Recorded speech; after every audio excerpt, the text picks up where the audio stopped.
आज भी बहुत से ऐसे घर हैं जहां पर बेटे और बेटियों की परवरिश जेंडर के आधार पर होती है, लेकिन समय बदल रहा है। बेटे और बेटियों की परवरिश के बीच का फर्क अब कम हो रहा है।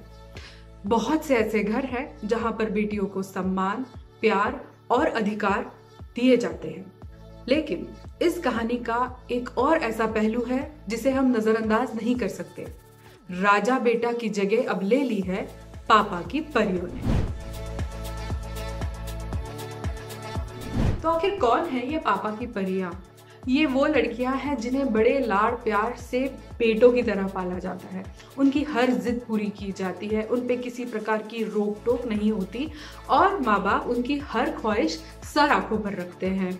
ऐसी लड़कियों को घर के कामकाज करना, खाना बनाना, ये सारे काम नहीं सिखाए जाते। पर क्या किसी भी बच्चे को ये सिखाना कि घर के कामकाज करना या खाना बनाना बहुत ही निचले स्तर का काम है जो तुम्हें नहीं करना चाहिए, सही है?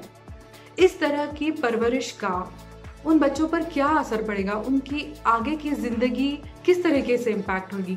क्या पेरेंट्स ये बात सोचते हैं? क्या किसी भी बच्चे की परवरिश, चाहे वो लड़का हो या लड़की, जेंडर के आधार पर होनी भी चाहिए?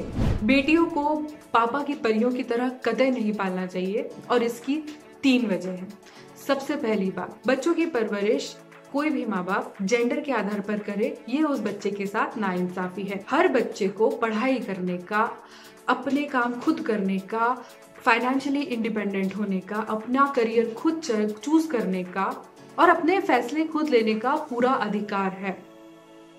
ये सारे अधिकार उसे जेंडर के आधार पर नहीं मिलने चाहिए।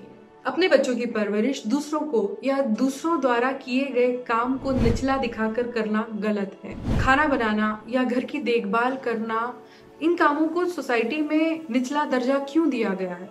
दरअसल पेट्रियार्की ने ही इन्हें कमतर आंका है ताकि समाज में महिलाओं का स्थान पुरुषों के मुकाबले नीचा रहे। लेकिन असलियत ये है कि ये काम छोटे मोटे नहीं होते हैं। ये हमारी रोजमर्रा की जिंदगी को स्मूथली चलाने के लिए बहुत इंपॉर्टेंट होते हैं और इसीलिए राजा बेटा हो या पापा की परी, उन्हें खाना बनाना, घर की देखभाल करना, बच्चों की देखभाल करना अच्छे से आना चाहिए। क्योंकि ये सिर्फ काम नहीं, ये एक लाइफ स्किल है जो हमें पूरी जिंदगी काम आता है।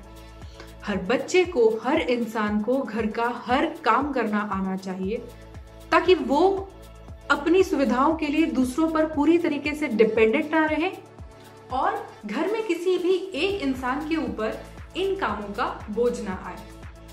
तीसरी वजह, बच्चों का लाड़ प्यार करना एक बात होती है, लेकिन उनकी हर जिद पूरी करना, उन्हें ना सुनने की आदत होना, यह उनके लिए हानिकारक साबित हो सकता है।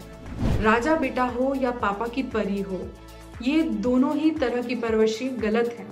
क्योंकि बेटे और बेटे के बीच की परवरिश का फासला कम करने का सही तरीका बेटियों को और जिद्दी बनाना या एंटाइटल्ड बनाना नहीं है।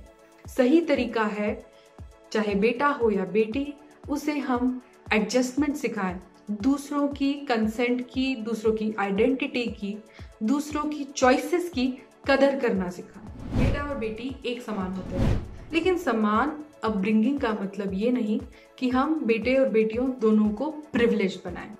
समान अपब्रिंगिंग का मतलब है कि चाहे वो राजा बेटा हो या पापा की परी, दोनों अपने फैसले खुद ले सकते हो, अपने काम खुद कर सकते हो, दोनों फाइनेंशियली इंडिपेंडेंट हो और दोनों दूसरों के साथ एडजस्ट करके चल सके और दूसरों की उतनी ही रिस्पेक्ट कर सके जितनी वो खुद के लिए चाहते हैं। Subscribe to our YouTube channel and hit the bell icon so that you don't miss any videos by us.